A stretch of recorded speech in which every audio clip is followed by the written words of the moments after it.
Assalamualaikum warahmatullahi wabarakatuh. Selamat pagi semua. Waalaikumsalam, selamat pagi Pak. Hari ini minggu pertemuan ke-9 mata kuliah manajemen dan organisasi pertukaran pelajar antara kampus Universitas Katolik Cendekia dengan UGJ ya, Universitas Swadaya Gunung Jati dalam rangka program MBKM Merdeka Belajar Bebas Merdeka, salah satunya adalah pertukaran pelajar. Dan minggu ini yang akan saya bahas adalah tentang kaderisasi gitu. Kaderisasi itu apa, gunanya untuk apa, tujuannya untuk apa, tuh langkah seperti apa, nanti akan dibahas dalam slide selanjutnya. Seperti biasa, yang pertama yang akan saya bahas adalah tentang definisi kaderisasi. Kaderisasi adalah pendidikan jangka panjang untuk pengoptimalan potensi-potensi kader dengan cara mentransfer dan menanamkan nilai-nilai tertentu hingga nantinya akan melahirkan kader-kader yang tangguh. Sukses atau tidaknya institusi organisasi dapat diukur dengan kesuksesan dalam proses kaderisasi internal yang dikembangkannya. Jadi kaderisasi itu sederhananya gini, kalau misalnya kalian nanti kerja di suatu perusahaan atau ada dalam suatu organisasi, kalian megang suatu titik pimpinan atau ketua atau supervisor misalnya, nah dinamakan sukses itu ketika kita bisa punya kader gitu. Punya kader itu ketika kita naik jabatan, naik satu tingkat lagi, ada yang menggantikan posisi kita. Itu namanya kaderisasi. Makanya di sini dikatakan sukses atau tidaknya sebuah institusi organisasi ya tergantung dari kaderisasinya gitu. Kalau kaderisasi nggak berjalan, berarti tidak dikatakan organisasi itu nggak sukses. Kenapa nggak sukses? Karena tidak ada penerusnya, nggak ada penerusnya, nggak ada penggantinya gitu. Nggak ada yang menggantikan posisi kita. Cuma yang jadi masalah saat kita menjabat posisi tersebut, secara umum ya, ini sudah umum terjadi, kita sebagai pimpinan takut misalnya sama anak buah gitu. Ini banyak terjadi gitu. Makanya ketika kita menjabat suatu jabatan, misalnya saya sebagai posisi sebagai supervisor bidang finance gitu, saya sebagai kepala finance manager misalnya. Nah karena saya takut disalip sama anak buah saya, otomatis saya sebagai pimpinan tuh nggak mau mengkader gitu. Ilmunya saya hantakan gitu, cuma kita aja yang bisa, cuma saya aja yang bisa. Saya nggak mau mentransfer ilmu saya ke bawahan saya gitu. Itu sebenarnya salah. Secara organisasi salah. Kenapa? Nanti kita susah sendiri gitu.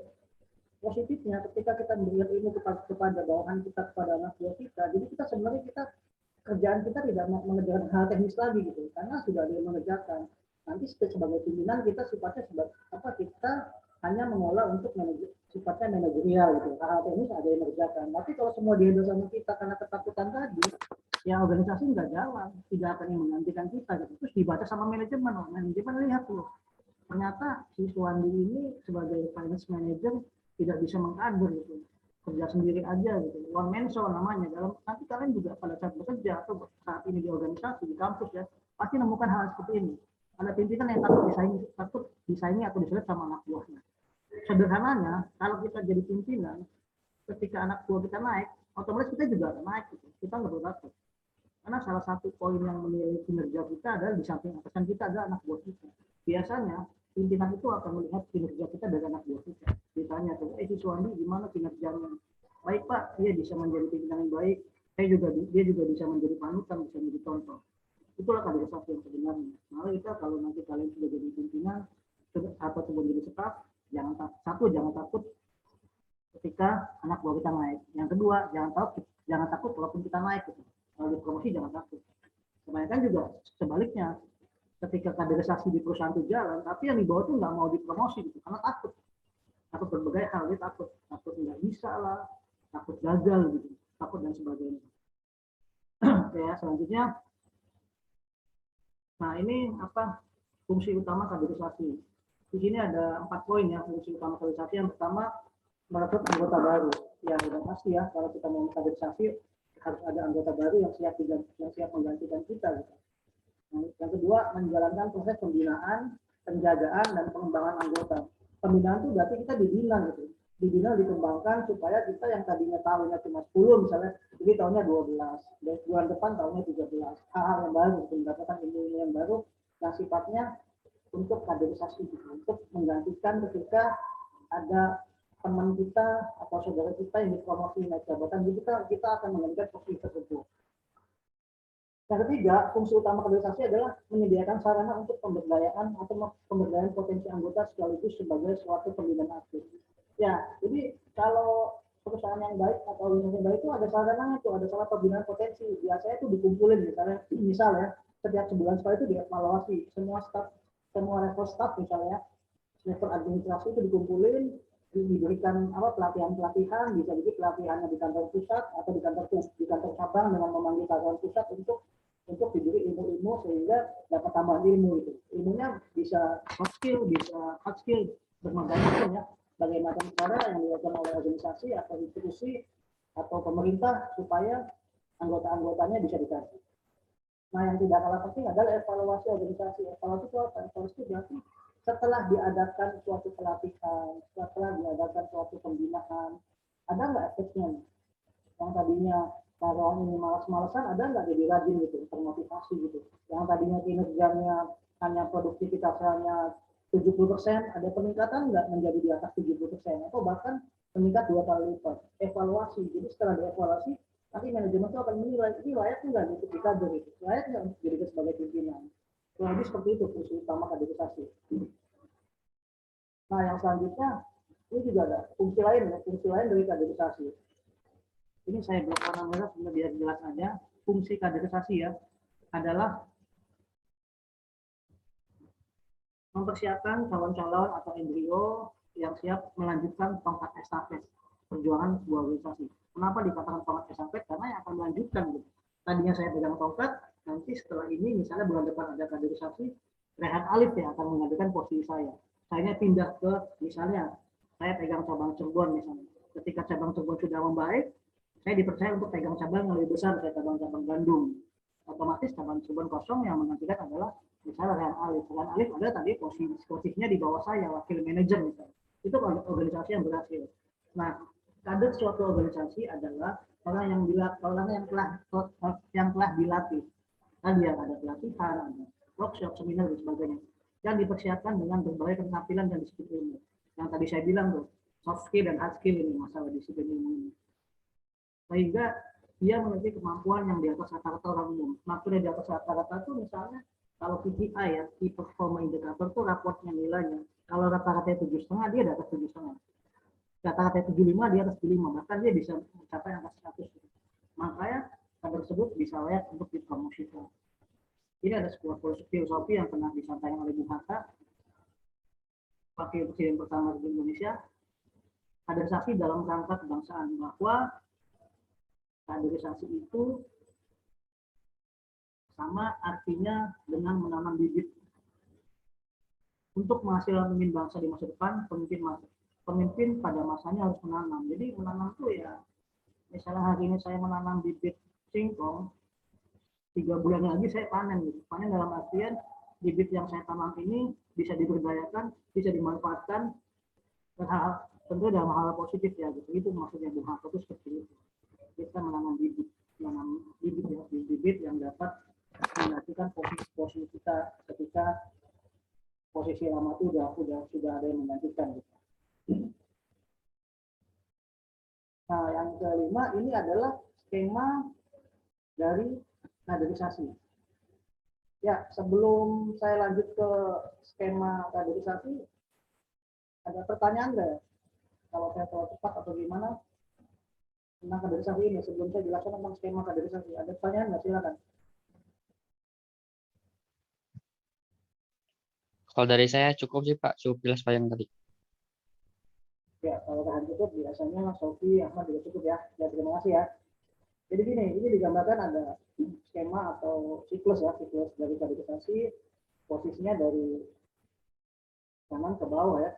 Yang pertama tuh rekrutmen itu berarti kan kita mencari orang-orang yang tepat gitu untuk skema ini gitu. Setelah direkrut ya kan terus dibentuk, gitu. Pembentukan namanya. Setelah dibentuk diberdayakan, namanya pemberdayaan. Nah setelah pemberdayaan ada nama evaluasi, sistem kontrol tuh. Nah setelah evaluasi baru penyediaan pelaku kaderisasi. Maksudnya gini, anggaplah kita mau membuat apa ya? Contoh sederhananya ini bahan baku nih. Rekrutmen itu kan berarti bahan baku yang akan kita olah. bahan bakunya kita bentuk gitu. Setelah jadi barang jadi, nah kita berdayakan mau diapakan di barang jadi ini gitu. Ya kan kita kayak contohnya produk nih, bukan SDM tapi dari sisi produk. Nah setelah jadi kan dijual tuh, ya kan, setelah dijual dievaluasi tuh, barang ini laku di pasaran enggak gitu. Nah ketika laku ya siap-siap tuh mau dipromosi itu, kira-kira kita mau ekspansi kemana gitu. Ketika barang yang kita jual itu laku, di Cirebon sudah pasarannya sudah booming misalnya kan, sudah memenangkan pangsa pasar yang di Cirebon, kita mau ekspansi ke wilayah 3 Cirebon, Kuningan, Majalengka, misalnya Majakuning. Itulah kaderisasi. Jadi sama, SDM juga sama. Jadi ketika sudah direkrut dibentuk tuh. Dibentuk tuh maksudnya ya dibentuk. Misal dia direkrutsi untuk posisi MP. Biasanya di perusahaan tuh ada namanya manajemen training. Manajemen training itu misal manajemen training kepala gudang. Berarti ketika lulus dia nanti akan jadi calon-calon kepala gudang. Kalau ada nama manajemen training branch manager, berarti ketika lulus dia akan menjadi kepala cabang atau branch manager. Kalau ada MP, manajemen training misalnya untuk staff apa ya, staff account payable misalnya. Berarti ketika lulus dia akan menjadi staff account payable. Nah, jadi dibentuknya sesuai dengan pada saat teman tadi posisi A ya dibentuk menjadi A. Nah, setelah kebentuk menjadi A ini diberdayakan. Diberdayakan maksudnya gini.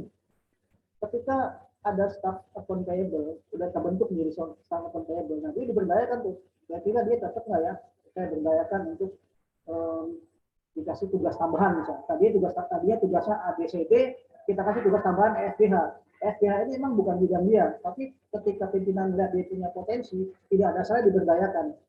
Ya kan? Kalau karyawan itu berpikir positif, ketika mendapat tugas tambahan F dan GH, dia akan terima tugas tambahan tersebut.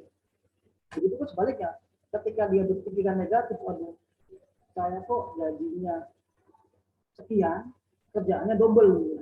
Banyak juga yang kayak gini. Tapi banyak juga yang bersedia gitu. Karena disitulah pimpinan tuh sebelum mengkader itu dia akan mengevaluasi nilai ini orang ini bagus nggak nih. Ketika sudah diberikan tugas dan tanggung jawab, berarti pimpinan sudah percaya si A itu udah layak mengerjakan posisi F dan GH gitu. Diberdayakan namanya. Nah, setelah diberdayakan dievaluasi. Nah, dilihat nih, oh dia nih A, B, C, D dia udah piawai, udah bagus banget nih. Dikasih tambahan FGH, bagus juga. Dua-duanya dia bisa kerjakan dengan manajemen waktu yang baik gitu. Nah setelah dievaluasi lalu dilakukan kaderisasi, wah kayaknya dia cocok nih untuk naik posisi menjadi supervisor gitu atau menjadi menjadi atasan tertingkat gitu. Tadinya di staff account payable, dia jadi supervisor di account payable karena dia ternyata bisa mengerjakan, ketika menjadi staff dia bisa mengerjakan yang layaknya seorang supervisor. Dikaderisasi lah dia. Ini namanya skemanya seperti itu.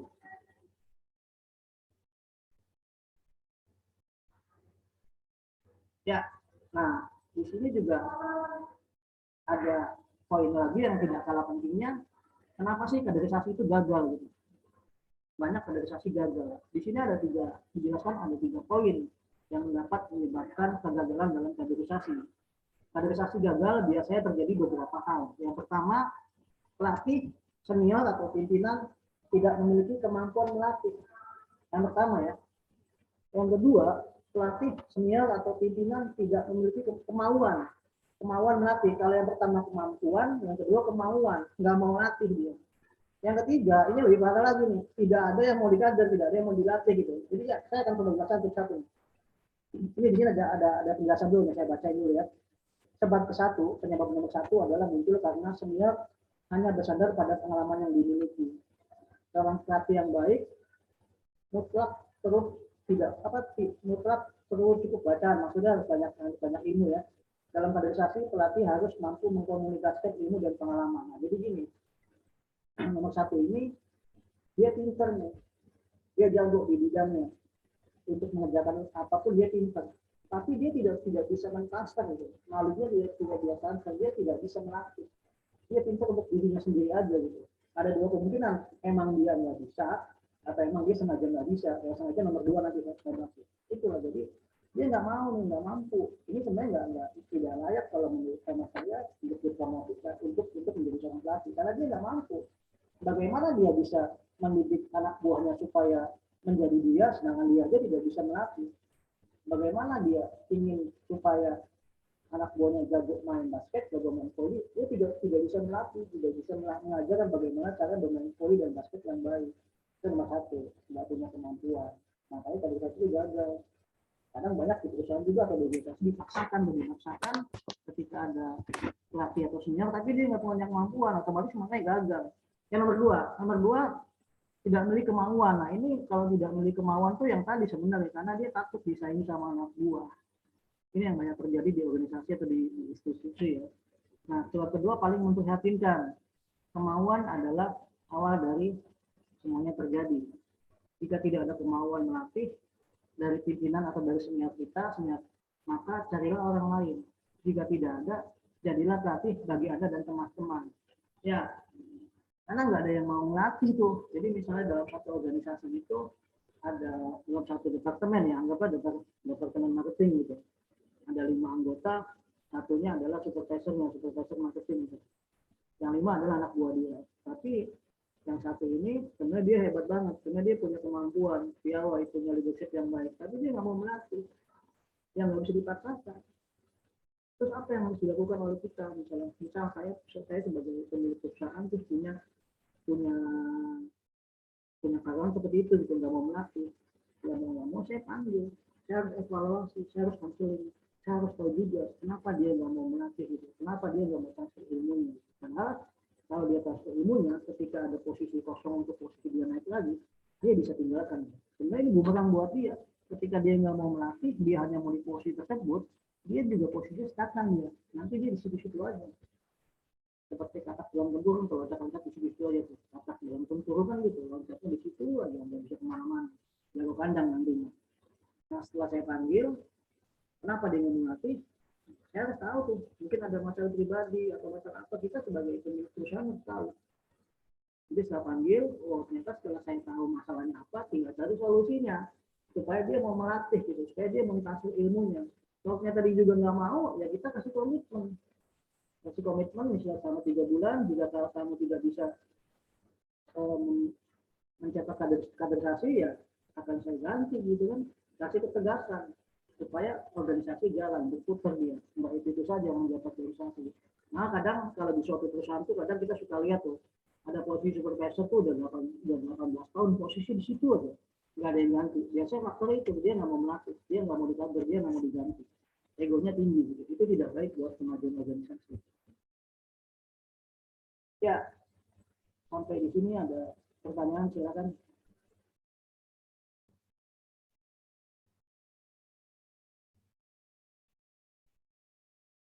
Oke kan, Ahmad?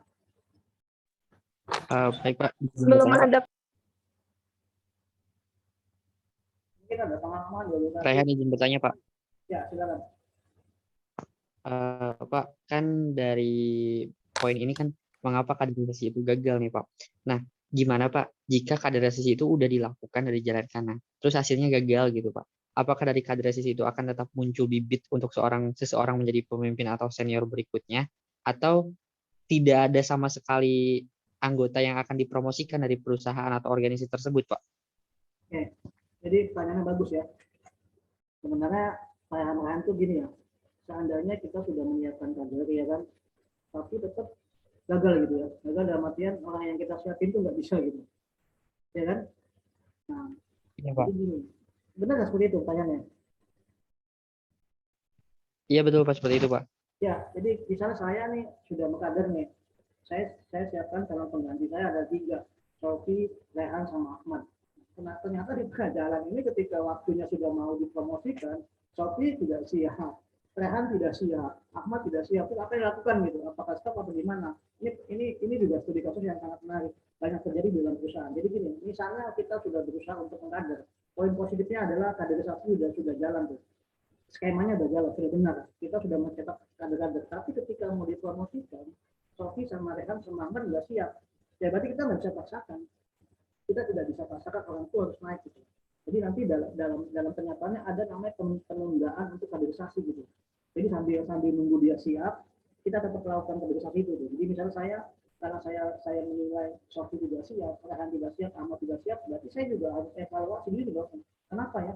Berarti saya tidak bisa melatih nih, kemampuan saya dipertanyakan. Padahal saya udah mau nih, saya udah mau melatih. Itu juga nanti ada evaluasi dari atasan saya lagi. Gimana caranya supaya Sofi itu siap, Rehan itu siap, Ahmad itu siap. Terus harus dipanggil juga. Sofi nggak siapnya kenapa? Rehan nggak siapnya kenapa? Ahmad nggak siapnya kenapa? Kalau tidak siapnya adalah hal yang bisa disikapi, tidak ada salahnya kita paksakan dalam arti positif ya, kita paksakan. Sof, kamu untuk naik sof, dipanggil langsung. Sof, ini adalah kepercayaan, tidak ada lagi peluang jika seandainya Sofi tidak bersedia untuk ditempatkan di luar kota misalnya, kan pribadi saya. Ini tantangan. Nah, otomatis kan itu motivasi itu akan timbul sehingga Sofi siap gitu. Mungkin dia tidak siap secara mental ya kan, karena dia mungkin ya dia dari Jawa mau tentang di Sulawesi gitu yang sangat berbeda.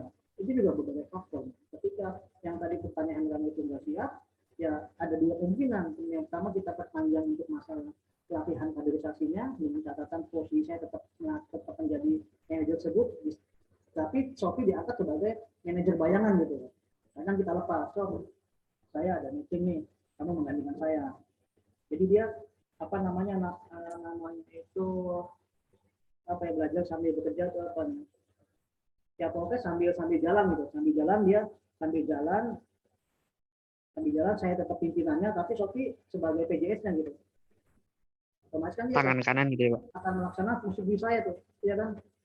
Leader sambil jalan aja gitu. Nah, itu cara yang kedua, cara yang kedua tadi ketika tidak bersedia tiga-tiganya, saya panggil tuh, saya kasih motivasi secara personal, tidak bisa bertiga, saya panggil Sofi, ini ada tantangan, saya sudah melatih, saya yakin kamu bisa gitu, ada masalah apa? Otomatis ketika dipanggil seperti itu, dia akan keluar tuh masalah-masalahnya, akan terbuka karena dia akan terbuka alasan kenapa dia tidak siap. Oke, saya tidak siap, tapi cancel. Itu ada satu lagi Rehan. Rehan ternyata masalahnya lebih kompleks lagi dibanding Sofi. Berarti nggak bisa lagi, kita tunda lagi. Nah, ternyata Ahmad yang paling sedikit masalahnya saya bisa berani tuh. Nah, berarti Ahmad yang layak. Oke Ahmad ya, Sofi dan Rehan tidak bersedia. Kemungkinan 2 bulan lagi Sofi dan Rehan siap untuk dikirim ke Sulawesi. Saat ini Ahmad dulu ya Ahmad ya. Saya minta supportnya Ahmad untuk mensupport kaderisasi perusahaan ini gitu. Karena kalau Ahmad siap otomatis kita akan maju dengan kita. Ahmad siap termotivasi karena dia masalahnya sudah tahu, sudah tahu, dikasih solusi, ya siap. Itu sih. Nah, jadi intinya ada kemungkinan diperpanjang pelatihannya itu kan karena belum siap. Yang kedua ya dipanggil, kita paksa dalam arti positif, dimotivasi supaya dia bersedia. Gitu. Ya. Ya siap, baik Pak. Terima kasih Pak. Ya, saya lanjut ya. Nah, ini ada beberapa aspek kaderisasi yang perlu kita ketahui ya. Ada 5 di sini. Banyak sekali aspek yang harus disentuh oleh kaderisasi untuk menghasilkan kader yang ideal. Ideal itu berarti yang waktu UTS saya sampaikan tuh, ada namanya the right man and the right place. Orang yang tepat di posisi yang tepat. Orang yang ideal di jabatan yang ideal. Beberapa aspek tersebut ada 5. Yang pertama fisik atau kesehatan. Ini penting. Fisik atau kesehatan itu penting. Misalnya orang itu biasanya tugasnya di kota Cirebon yang hawanya panas, dia tugas di Bogor atau di kota Bandung, itu akan pengaruh ke kesehatannya. Biasanya manajemen udah tahu. Ketika orang yang sering izin, sering sakit, itu dalam tanda kutip menjadi perhatian manajemen untuk hal kaderisasi kayak ini nggak bisa nih. Karena dikit-dikit izin, dikit-dikit sakit. Itu faktornya seperti itu. Yang kedua, faktor spiritual. Keyakinan agama nilai-nilai. Biasanya orang yang kalau yang kuat agamanya, kuat imannya, dia akan menjaga nilai-nilai integritas dengan baik. Umumnya, dan ini pasti. Contoh, misalnya dia dipercaya untuk megang keuangan, megang fisik uang, mutasi uang itu dia pegang. Kalau orang yang imannya kuat, ada peluang apapun dia tidak akan lakukan untuk melakukan tindakan fraud atau tindakan kecurangan. Karena dia udah kuat, nilai-nilai keyakinannya udah kuat banget di dalam hati dia. Yang tidak kalah pentingnya nomor 3 adalah mental. Mental ini kaitannya dengan soft skill ya. Soft skill ini banyak orang gagal karena banyak hard skill-nya jago. Tapi dia tidak memiliki soft skill. Jadi kalau saya pernah belajar itu ada 3 poin untuk orang sukses gitu. A, K, dan S. Satu attitude, K itu knowledge, S itu soft skill.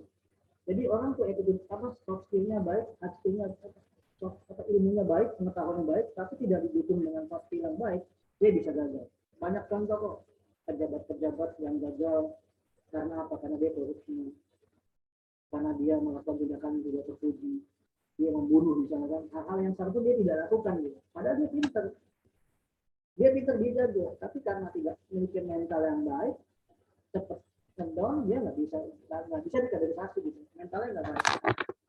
Kecuali udah pasti ya, tentang wawasan, tentang keilmuan, keprofesian tadi ya yang tadi saya bilang AKS itu. Ini berarti intelektual itu lebih ke knowledge, wawasannya luas. Nah, yang tidak kalah penting, banyak orang gagal itu karena dia tidak punya manajerial yang baik. Manajer itu lebih organisasi atau kepemimpinan. Contoh gini, biasanya dalam perusahaan itu, kenapa perusahaan itu gagal mengkader? Contoh gini, misalnya perusahaan itu bergerak dalam bidang marketing, ya, produktivitas penjualan. Misal ada 3 tenaga penjual, Sofi, Ahmad, dan Rehan.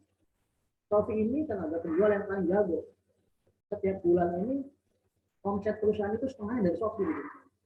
Tapi Sofi itu cuma bisa jualan doang, ya. Cuma bisa jualan aja. Dia tidak memiliki manajer yang baik. Dalam perusahaan dipaksa karena Sofi pintar jualan, dianggapnya bisa dia memimpin gitu. Padahal dia tidak punya manajerial, dia tidak bisa memanage ketika dia bisa untuk dirinya saja. Ketika dia punya anak buah, dia nggak bisa. Ini juga bisa gagal karena dia tidak memiliki manajerial yang baik.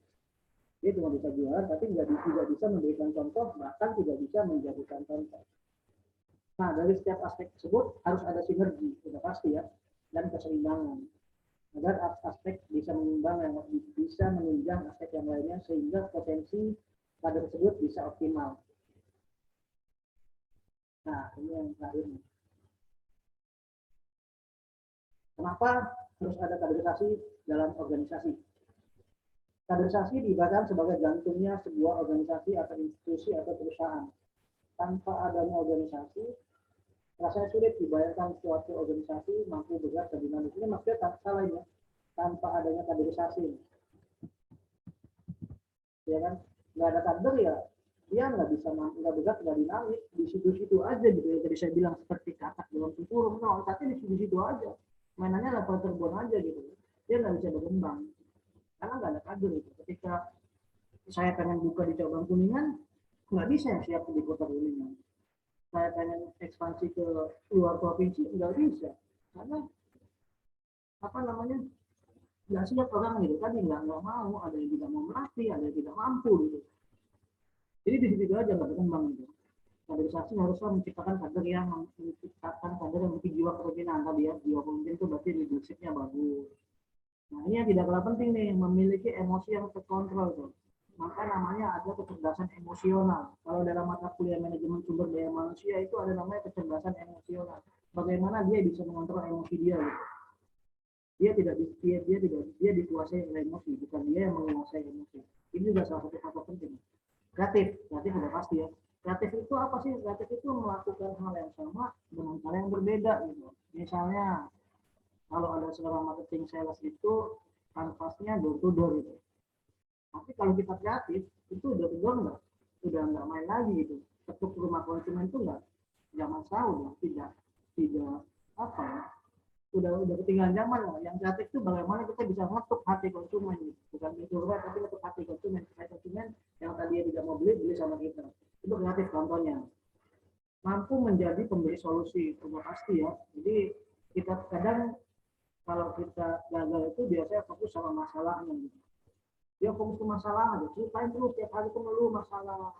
Dia nggak pernah memberikan solusi gitu. Tapi ketika ada kader yang bisa menciptakan solusi terhadap permasalahan yang ada, insya Allah kaderisasi itu akan baik, akan berjalan dengan baik, akan berhasil.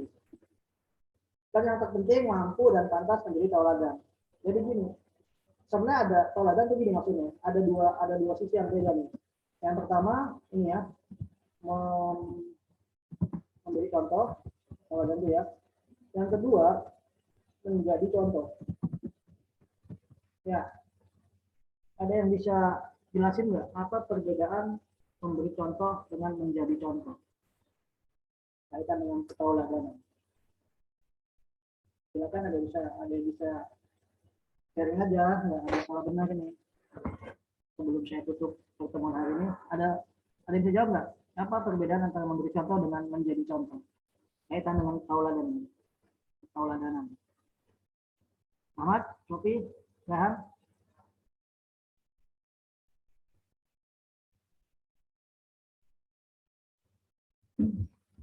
Contoh gini ya, Memberi contoh tuh gini. Jadi kalau bobotnya itu bagus yang nomor 2. Orang bisa memberi contoh, tapi dia tidak belum tentu bisa menjadi contoh. Contoh ya, saya memberikan contoh kepada anak saya supaya tidak merokok. Gitu. Jadi saya di rumah nggak merokok dong. Jadi saya ngasih contoh tuh anak saya, ya kan. Tapi di luar saya merokok gitu, tanpa sepatu anak saya merokok gitu. Tapi saya cuma ngasih contoh aja. Saya tidak bisa menjadi contoh gitu, karena dia secara ternyata anak saya tahu di luar bapak itu merokok gitu. Jadi kan dia bisa ngasih contoh, tapi tidak bisa menjadi contoh. Kalau menjadi contoh itu berarti dia luar dalam dia jadi contoh gitu. Di dalam rumah dia tidak merokok, di luar pun memang dia tidak merokok. Dia jadi contoh, jadi panutan gitu. Kalau bercontoh tuh gampang. Bercontoh tuh misalnya, ayo kita misalnya bagaimana caranya kita nanam 1000 pohon gitu. Ya kan, tinggal contoh aja nih, nanamnya gini ya. Teknis kan ada teorinya dengan bisa dibaca di Google. Tapi kalau menjadi contoh kan susah. Menjadi panutan tuh susah. Kalau menjadi panutan tuh kita nggak ngomong juga orang akan niru copy paste kita gitu. Misalnya saya selalu berpakaian rapi, misalnya kan. Itu akan menjadi contoh tuh, menjadi contoh mahasiswa. Misalnya saya selalu disiplin gitu. Datang sebelum 15 menit sebelum perkuliahan dimulai, itu namanya menjadi contoh. Memberi contoh aku memberi contoh gitu. Itu yang dia tawarkan dia. Memberi contoh dan memberi contoh. Ya, untuk materi kaderisasi hari ini selesai ya. Selanjutnya adalah sesi tanya jawab. Silakan, ada pertanyaan nggak? Pak Sofi mau nanya. Ya, silakan Sofi. Pak, gimana sih cara atau tips and trick yang paling efektif dalam proses pengkaderan ini secara psikologis ya Pak? Sehingga nggak timbul stigma bahwasannya ini tuh sedang dilakukan kaderisasi, apalagi ruang lingkupnya di organisasi non-profit Pak. Jadi gimana ya Pak? Bisa diulang nggak pertanyaannya? Lebih spesifik lagi. Bagaimana cara atau tips and trick yang paling efektif dalam proses pengkaderan secara psikologis sehingga nggak ada stigma bahwasannya ini tuh sedang dilakukan kaderisasi Pak untuk di lingkungan organisasi non-profit. Oke, bagus ya Pak ya. Jadi ini maksudnya di organisasi non-profit ya. Sebenarnya kita tuh sedang mencari kader, tapi tidak diketahui gitu oleh tim kita gitu, betul nggak gitu ya? Tidak diketahui bagaimana ya? Ya? Iya Pak, benar. Ya, jadi secara sebelum gimana? Misalnya gini, organisasi nih, saya ketuanya, ya kan, ketua organisasinya, Sofi, Rehan adalah yang di bawah saya, gitu. Di struktur itu di bawah saya. Nah, saya tuh sebenarnya mau mengkader Sofi gitu, tapi secara psikologis Sofi tuh nggak tahu saya kader gitu. Saya bisa jadi gini, saya berdayakan Sofi gitu. Sofi saya berdayakan nih. Sof, besok ikut saya ada pelatihan nih, saya ada pelatihan di Bandung, itu sih dari pusat pelatihan, kebetulan yang apa ada dua dua undangan. Saya tidak temen nih karena yang satunya Ahmad berhalangan bisa nggak Sofi ikut dong. Nah Sofi ikut tuh, saya langsung Sofi tahu tuh tugas-tugasnya saya sebagai tim tahu nggak. Nanti kan ada pelatihan di Bandung tuh. Nah sebenarnya saya tuh semua mau mengkader Sofi, secara psikologis Sofi nggak tahu. Nah, lama-kelamaan setelah ketika saya berdayakan Sofi itu akan tahu. Jadi setiap ada apa-apa kok saya tuh sering panggil ya. Tapi saya nggak bilang kamu tuh mau dikader. Secara psikologis lama-lama Sofi tahu, berarti kuping ini percaya sama saya. Terus dikasih juga, Sof, ini kan saya mau meeting nih, bisa nggak bikin PowerPoint dong? Ini template-nya ya, ini contoh yang lama nih, ini tahun lalu saya bikin seperti ini angka-angkanya. Kalau memang nanti ada pertanyaan, tolong tanya saya ya. Nanti kita diskusi aja, tidak ada salah benar. Saya itu Sofi masih bisa kok gitu. Karena saya ada kerjaan lain nih, yang ikutin deadline, hari ini juga, bantu saya. Ketika sentuhan-sentuhan seperti itu mempercayakan, memberdayakan, saya yakin Sofi itu akan menjalankan perintahnya dengan baik. Tapi dia tahu, walaupun tidak tersirat, tapi tersirat dia tahu. Wah ini saya nih. Nah, yang jadi masalah itu ketika diajak seperti itu, Sofinya nggak bersedia gitu. Saya udah siap. Nah, ketika Sofi nggak bersedia, berarti saya sebagai pimpinan loh. Tapi jangan, berarti dia ini nggak loyal. Diajak ke Bandung misalnya kan, jalan-jalan sambil meeting ya kan, saya nggak mau gitu. Padahal saya percaya sama dia. Berarti kan udah, berarti saya harus ganti cerahan misalnya. Saya coba lagi gitu. Tapi saya nggak bilang itu cuma dikader gitu. Tapi diberdayakan aja, diberdayakan berarti kan melaksanakan pekerjaan yang bukan job desk-nya gitu. Job desk-nya A kita atas sama job desk B, tapi secara tidak langsung gitu. Itu lama-lama terbentuk. Dia suruh ikut pelatihan. Ketika saya meeting dikasih kerjaan bikin PowerPoint dengan template yang ada, bagus mau. Hasil lebih baik, jadi berarti siapnya. Terus sebelum meeting, tolong presentasi dulu dong depan saya. Belajar ya lah. Padahal cuma ngasih tahu aja, ternyata dia sikapnya bagus gitu. Baik gitu. Oh, ternyata bagus ya. Siap nih. Udah lah saya tinggal tinggal saya connect LinkedIn, saya audit sebentar, saya bisa lagi. Bisa mumpuni.